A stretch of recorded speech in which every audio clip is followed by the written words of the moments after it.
Nosso telespectador concorda com a entrada da Venezuela, ontem a cerimônia no Palácio do Planalto, Hugo Chávez muito satisfeito, muito alegre, até subiu a rampa quando isso não estava no protocolo, e lá estavam a presidente da Argentina, recebida pela presidente do Brasil e mais o presidente do Uruguai. Mas, Fábio Osterman, sob o ponto de vista político para o Chávez, foi um grande lance. A população deve ter ficado satisfeita agora com essa integração ao Mercosul, né? Realmente, Lazier, por mais que no momento ainda estejam um pouco não obscuras, mas não tão claras quais serão as vantagens para o povo venezuelano desse acordo, que a gente sabe que não vai ser de livre comércio, mas vai ter alguns favorecimentos comerciais. Certamente, sob ponto de vista retórico, tem uma grande influência eleitoral para o Chávez, né? Até porque o Brasil é visto como uma boa influência dentro da Venezuela, tanto por aqueles que apoiam Chávez, quanto especialmente por aqueles que se opõem a ele, né? Porque as pessoas na Venezuela veem o Brasil como uma espécie de bastião das instituições democráticas na América do Sul. Instituições democráticas estão sendo tão erodidas na Venezuela, né? Mas o que fica claro de toda essa história também é a influência do Foro de São Paulo por trás de todas essas maquinações políticas, né? O Foro de São Paulo, para quem não sabe, é uma instituição criada por partidos políticos de esquerda no início dos anos 90. O colega comentou aqui, eu imaginava que fosse 89. Teve no ex-presidente Lula uma figura de protagonismo, né?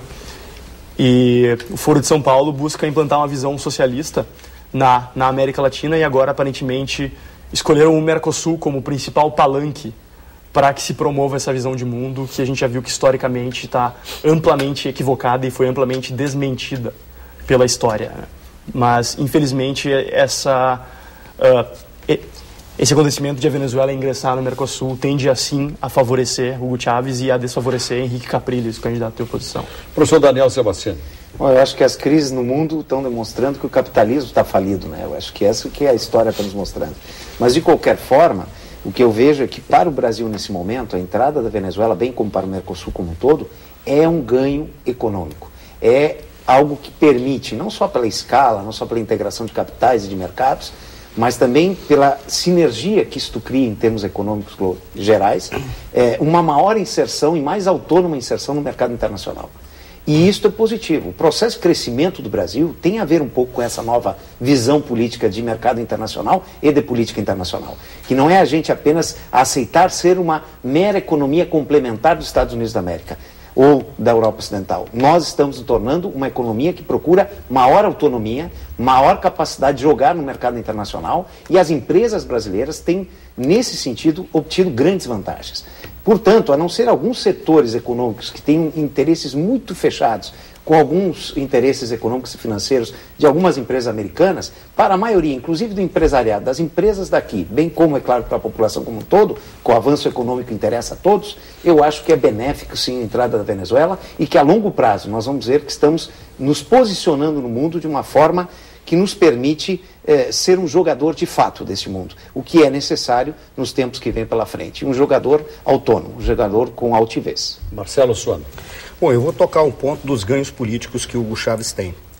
Como eu falei, desculpa até te interromper naquele momento, mas o Federico Franco, ele fez esse comentário. Uma das razões que poderiam levar a entender a inclusão tão acelerada da Venezuela no Mercosul seria dar um apoio político na região, exatamente pela imagem que tem o Brasil e que ele teria de projeção interna para vários setores que poderiam estar ou indecisos ou questionando o Hugo Chávez, mesmo porque o que ocorre é, você tem uma suposta abertura, você tem uma suposta integração, você tem uma suposta aceitação como condição ou como elemento democrático, isso é curioso. Ele recebe um atestado de democracia porque você excluiu o Paraguai dizendo que ele era antidemocrático e aceita a Venezuela, você simplesmente joga fora todas as críticas de que a Venezuela não é democrática. Logo, o Hugo Chávez, ele é um democrata.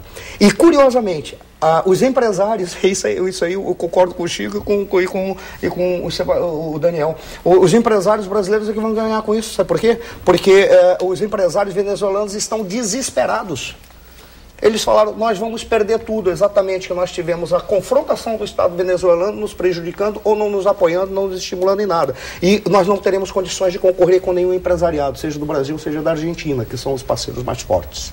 Olha, curioso como você tem um empresário venezuelano dizendo, nós vamos quebrar, um empresariado brasileiro calado, e não está calado, não é por causa que ele acha que não vai ter ganhos, ele sabe que pode ter ganhos. O problema é que esses ganhos vão depender da forma como o Estado venezuelano tratar e da estabilidade ou instabilidade, seja emocional, seja mental, seja política do próprio Hugo Chávez, porque o Hugo Chávez é um indivíduo que ele age em função das suas necessidades pessoais. Ele é um candidato a ditador, se não for já um ditador. Eu particularmente acho que ele é um ditador, mas pelo menos ele é um ditador engraçado, ao contrário dos demais ditadores que você encontra pelo mundo. Engraçado porque tu não vive na Venezuela. Não, foi engraçado para aquele que está de fora. Por exemplo, quando ele chega e faz uma coisa que diz que provavelmente havia vida em Marte. Só que, com certeza, a vida em Marte acabou, porque o capitalismo destruiu a vida de Marte e o imperialismo, você olha e diz, não é possível, ele está brincando. E não estava, mas é comédia. Chico Vicente. Para as elites conservadoras da Venezuela, ele não deve ser engraçado, mas que ele está fazendo muito bem para o povo pobre da Venezuela, ele está. É engraçado, um ditador que enfrentou 10 eleições em 12 anos. O Fidel Castro enfrentou diversas eleições também. Isso torna Cuba uma democracia? Mas tu é... O Fábio joga só na ideologia. Ideologia da direita. E mais, tomou um golpe com apoio dos Estados Unidos e continua se... Porque, tu sabes, Lazier, eu sou geógrafo, me formei aqui na URGS em 93. E no meu trabalho de graduação, eu fiz a minha monografia já... tratando os impasses do Mercosul, que eu previa. Lá atrás eu revisitei e escrevi o seguinte... Lá na época, o Mercosul ainda era uma zona de livre comércio imperfeita, uma união aduaneira incompleta e um mercado comum em construção. Ele continua assim ainda hoje. Porque o grande problema é que ele está inserido dentro de um mercado mundial potente, poderoso, que tem marchas contra marchas, pesos contra pesos. E é importante a gente analisar aqui também que esses estágios de construção de integrações regionais, acima disso tem as uniões econômicas e políticas, elas não primam, Fábio, unicamente pelo livre comércio ou pelo neoliberalismo. Porque, dependendo dos governos que estão nos governos dos estados que compõem as integrações, o tom é dado de uma maneira. Por exemplo, a União Econômica, quando nasceu lá em 51, com o Tratado do Carvão e do Aço, nasceu com um objetivo. No Tratado de Itália eram os social-democratas que hegemonizavam, portanto tomou uma forma dessa natureza.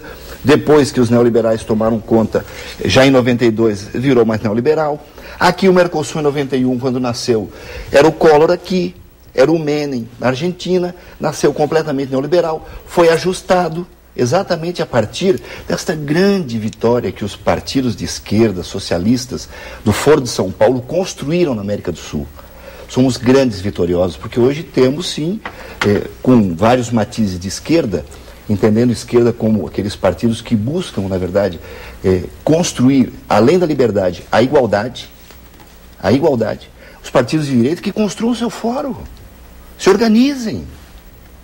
Eu acho que é um grande processo acontecendo, e os processos de integração regional, Lazier, elas acabam, na verdade, dependendo da conjuntura, indo mais para cá ou mais para lá, mas ela tem uma estrutura ideológica. Schuman e outros que pensaram formatos dessa natureza, construíram arcabouços, que podem ser mais ou menos deslocados, mais para a direita ou mais para a esquerda, mas que fundamentalmente têm um objetivo, e que o Brasil percebeu com o Mercosul, que é exatamente juntar os pequenos para enfrentar os grandões.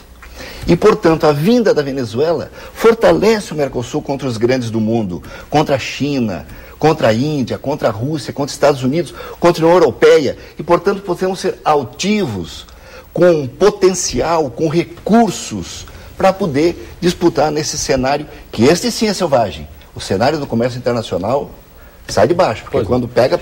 E aí não é uma relação amigável. Não, uma relação de luta, sim, de disputa. Esse é um bom tema para o bloco final.